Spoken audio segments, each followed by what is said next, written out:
Hi, Dave Blocks. I'm here with Beyond Guitars once again, and our special guest is still Mike Stad's banjo neck. As we continue on with the next step, we've got the frets out, and we're going to prep the fretboard here for the next stage. I've got a big mess with a master plan, actually, so I'm going to explain what's going on here and some of the experiments I've been doing, so join me right after this.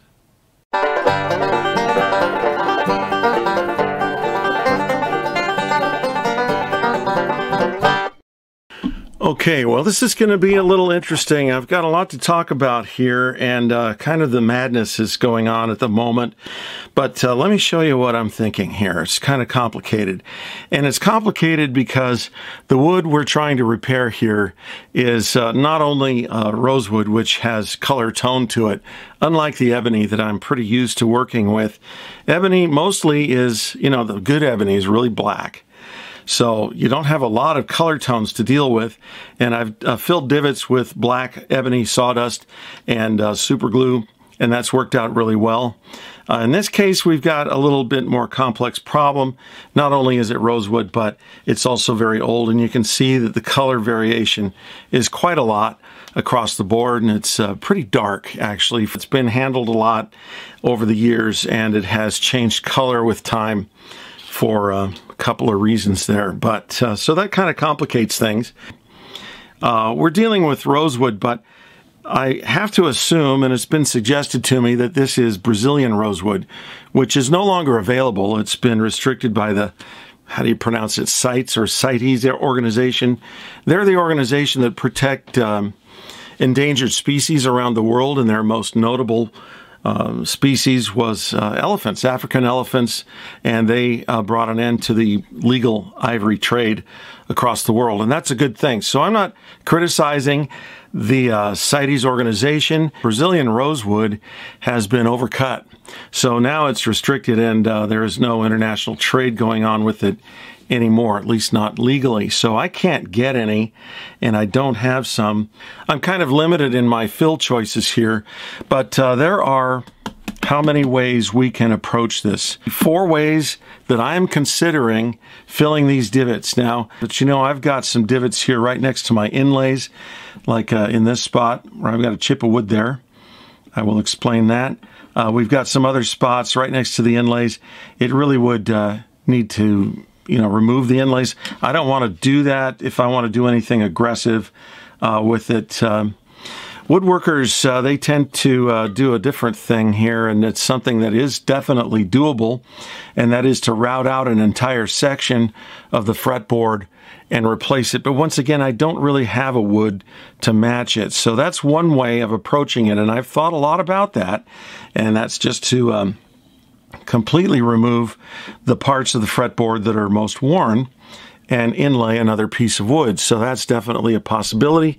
But again, that is the most aggressive kind of approach there is, and I'm really not keen on that idea at all. So I don't really have the right wood anyway.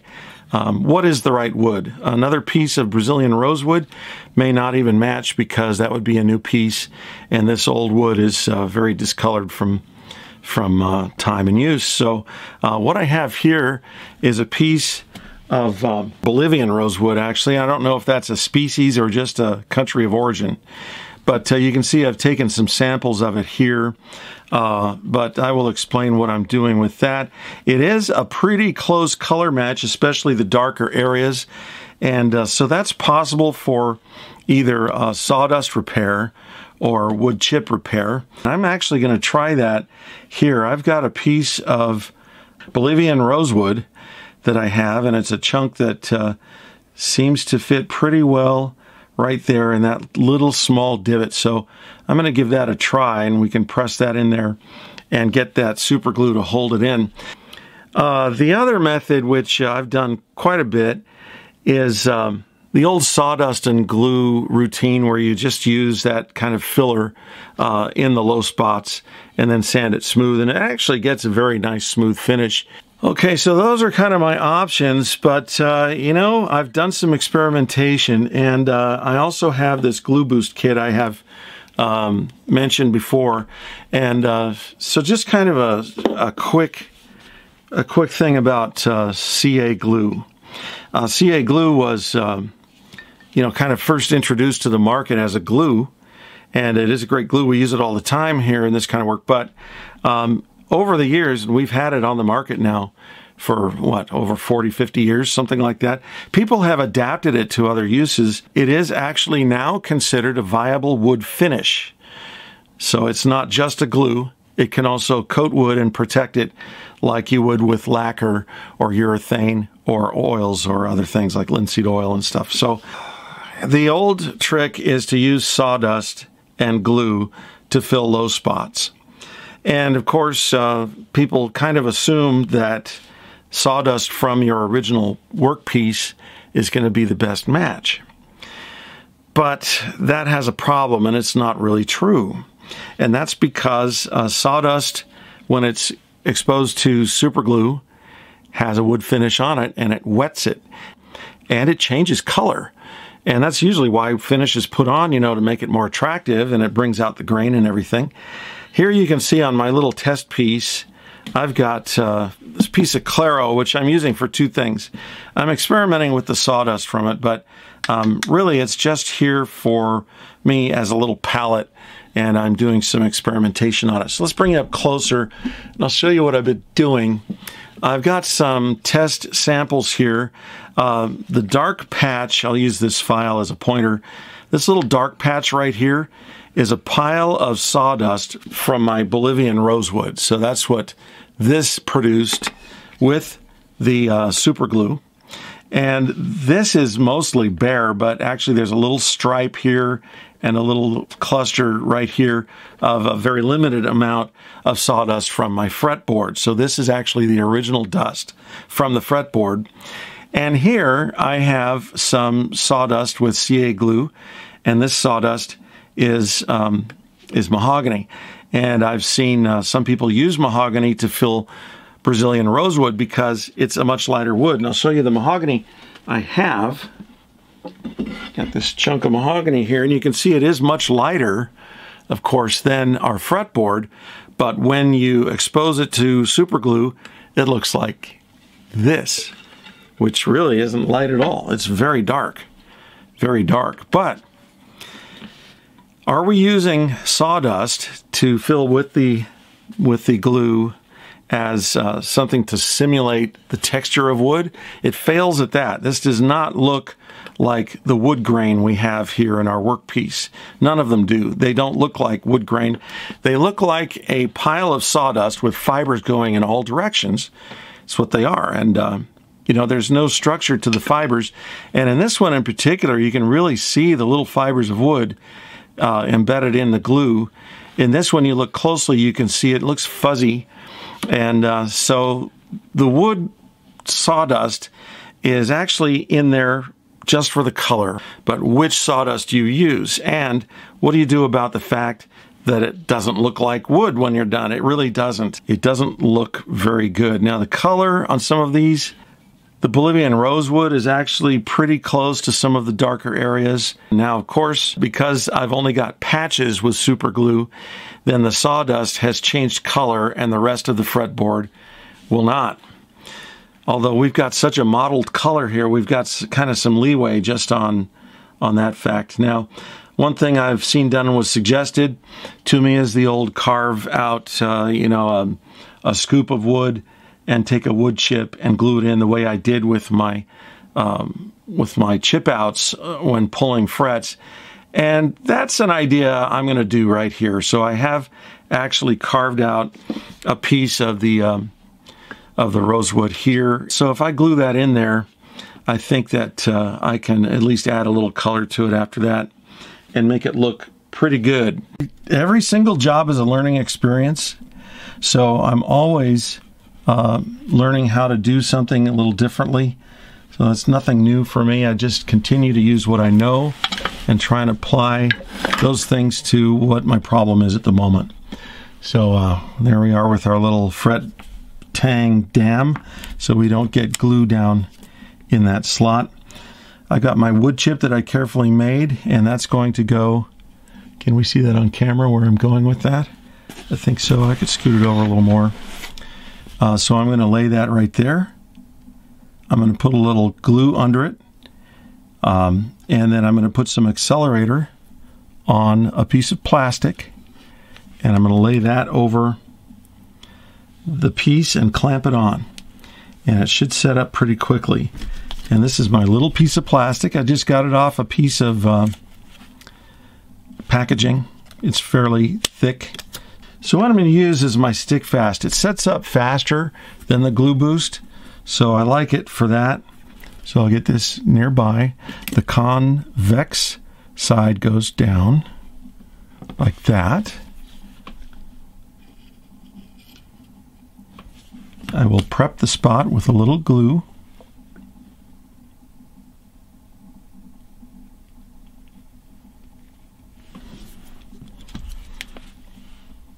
Get my piece where I want it. Accelerator on the plastic on the piece, and a clamp on top of that. I'll give it a good couple minutes. Okay, so that's set for a little while. They call it instant, but I don't trust it. So it's glued in. I'm going to set a little bit more glue around so it really seeps down in there. I shouldn't take my dam out now, should I? Got to leave that in place. Put a little bit more glue kind of around it so that it gets down in there in case there were any, what my dad would call a holiday. All the gaps filled. A little accelerant on that.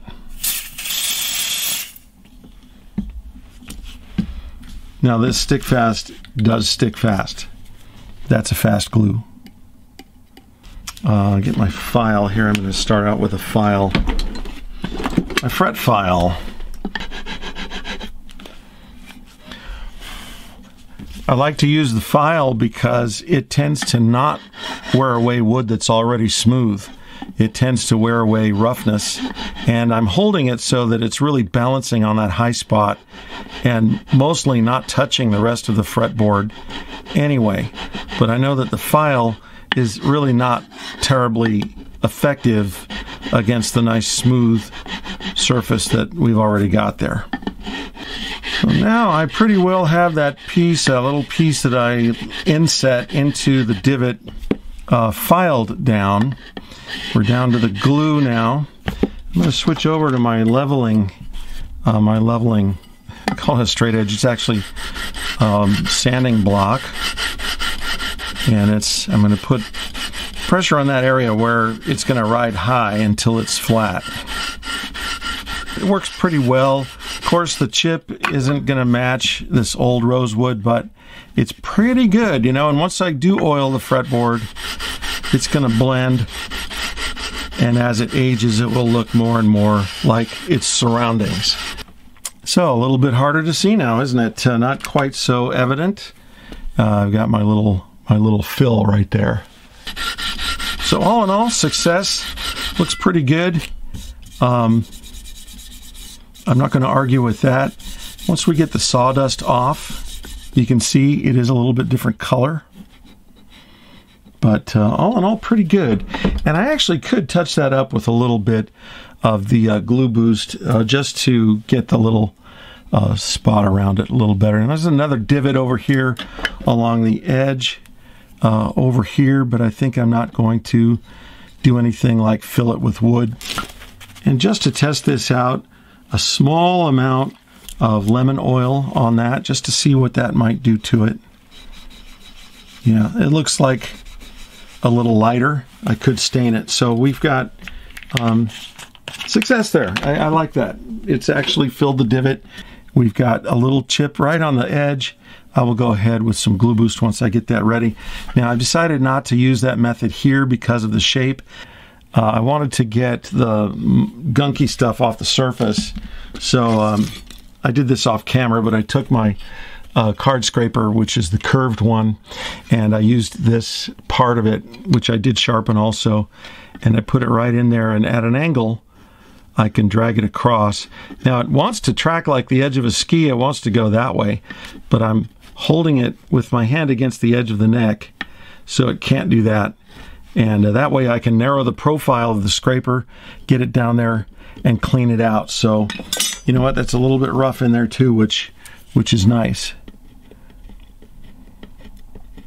So we'll just roughen that up a little bit, and we're going to use our Glue Boost formula on that, and we can see how well that turns out. So I've got a lot of the Glue Boost colors, and I have used them in the past for various things, but here I'm going to use it to try and match the wood color. The way Glue Boost wants you to use this is not going to work for me. It's kind of unpredictable what you're going to get when you apply the Glue Boost or super glue, which is really the same thing, to anything, and changes the color of everything, including these colors. So the way they want you to do it is create a puddle of the super glue and start adding the powders to see what colors you get, and then you can kind of manipulate it. That's fine, you know, and we can get to the color we want, but for me to repeat that, I'll have no clue what I just did when I've done it piecemeal like that, one little bit at a time. It's just crazy to think you can duplicate that. So what I do is mix my powders before I put them in the super glue. It's actually a long process of trial and error.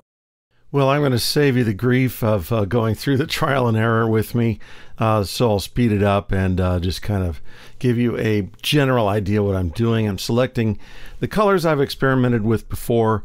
Use a white base as you would with paint. It makes the paint opaque.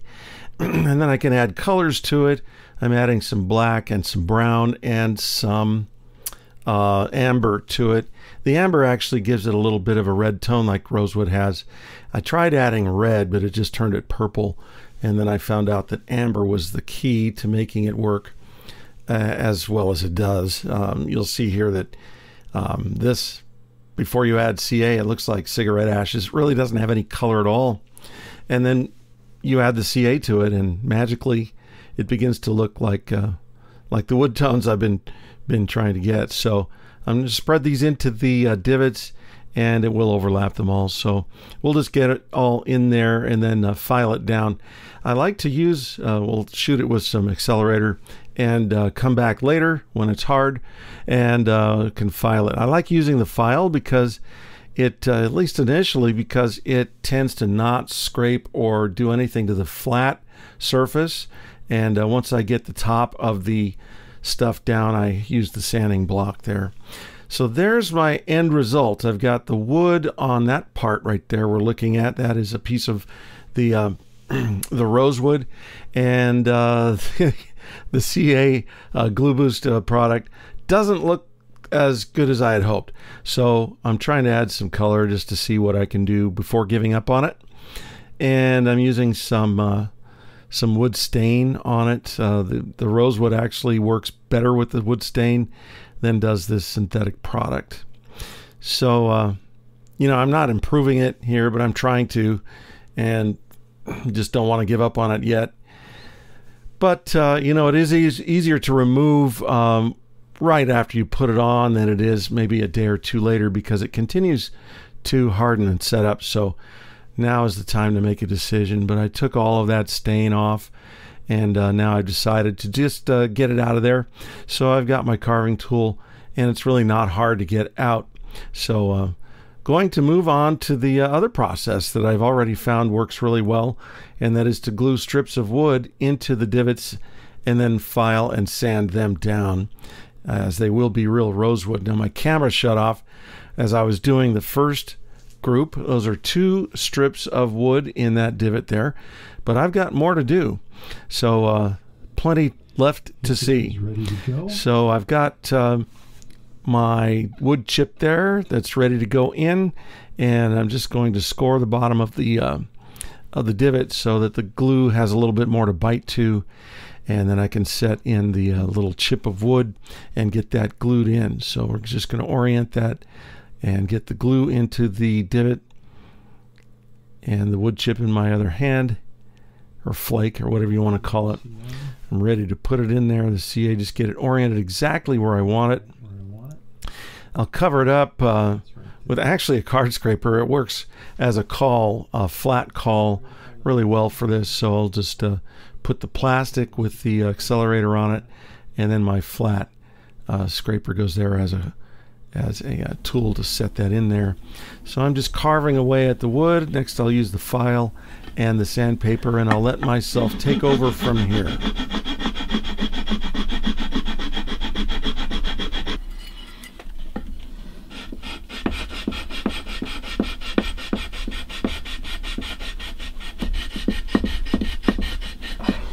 I think I'll use a little filler for that little bit here, that little moon-shaped crescent right here. Just needs a little bit in there, and then it's good to go. The rest of the chip that I put in there looks really good. The first one I did is over here, and just a little color, and it's disappearing. Of course, those spots are now filled with wood, not a synthetic product. And there I've got 3 chips of wood glued in there, and I think they look pretty darn good. So what I want to do is color them a little bit, and believe it or not, a lot of luthiers use Sharpies if they can. I'll spread it out with my finger before it completely dries and away from the mother of pearl so I don't stain that. So we've got a flat fretboard in these areas. It's absolutely flat. I mean, it is flat. I feel these now. These are definitely not flat. So I'll put some chips in here too. We'll get this flattened out. So what I want to do now, there's one spot over here that I think I won't touch because it's too close to this inlay. These 3 now I can do, and there's one at least I want to do here. So I've got 4 more to do, so they come out like this, and I'm pretty happy with that. Okay, I'm back to the voiceover again here, just so we can whip through this a little quicker. I can't narrate if I'm going double speed. Just cleaning out these 3 divots here, and I've got the one on the next level, and I'm just cleaning them out with the gouge. It's a little carving tool. Being very gentle about it, but using the same tool now to generate some wood flakes from my Bolivian rosewood, and so we're going to get those out of there and straighten them out. We're just going to kind of bend them back because they come off as a curl, and I don't want them curling up on me as I put them in.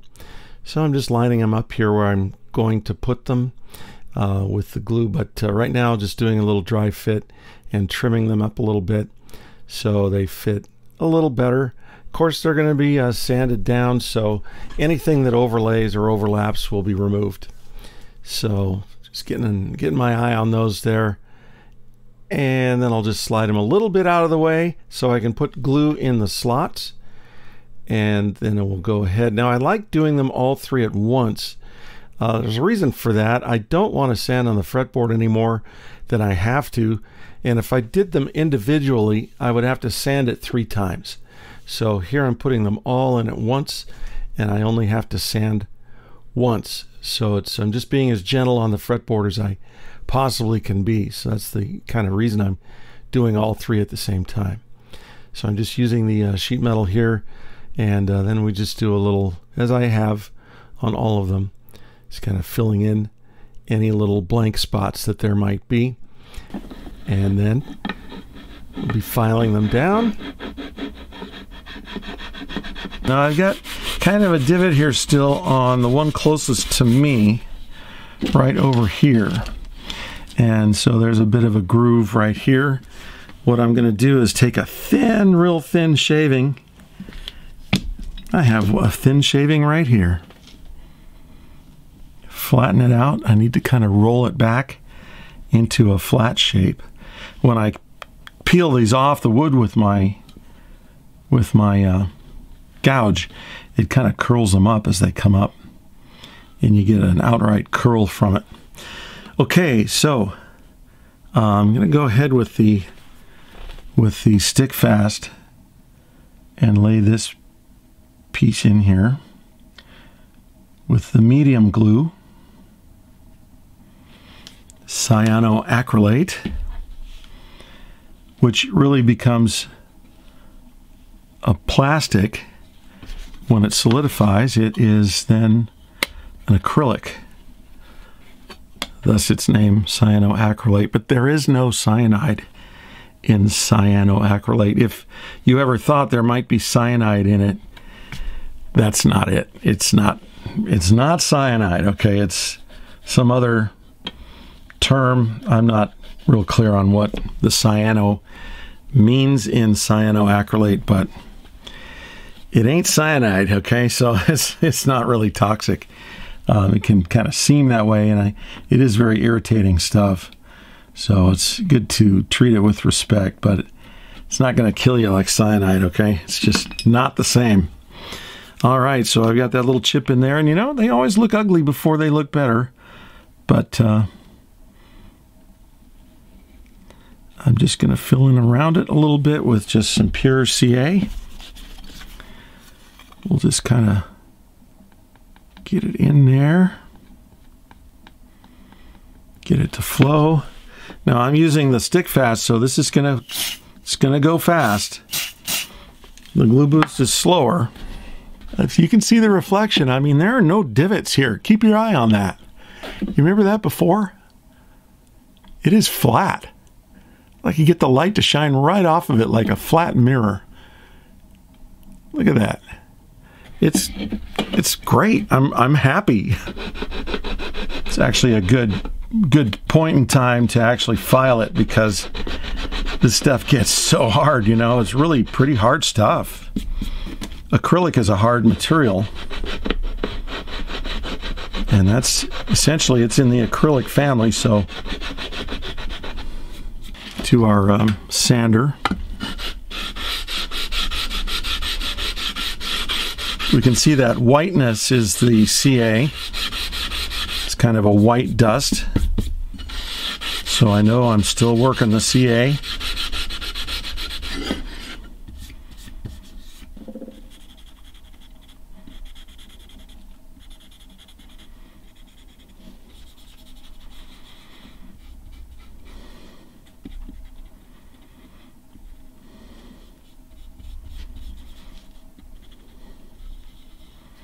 Getting a little stain on it. Now tell me that doesn't look better.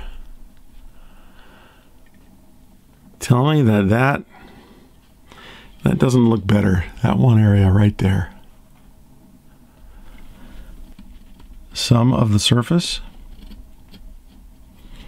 So we can get some good stick in there, some sticky glue.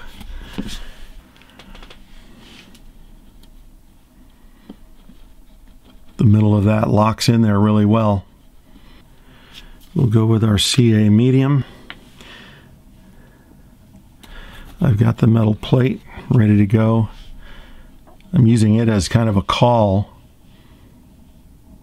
that's metal, so it's less likely to stick to the CA. Get that in there. Lay it there. Get some pressure on it.